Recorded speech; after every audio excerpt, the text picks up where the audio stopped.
After First Alert 4 investigates exposed questions about Amazon's Edwardsville warehouse's structural safety following a tornado, we're a step closer to getting answers from the state as they eye safety changes. The December 2021 tornado killed 6 workers, many of whom took shelter in bathrooms because the warehouse was built without a storm shelter.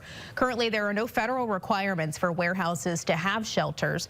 Reporting by First Alert 4 investigates also exposed how the type of construction used has a history of collapses and powerful storms. The state formed a task force to make safety recommendations. At their meeting last night, they talked about multiple ideas on the table, including requiring shelters, upping building codes, and changing how building inspections are done.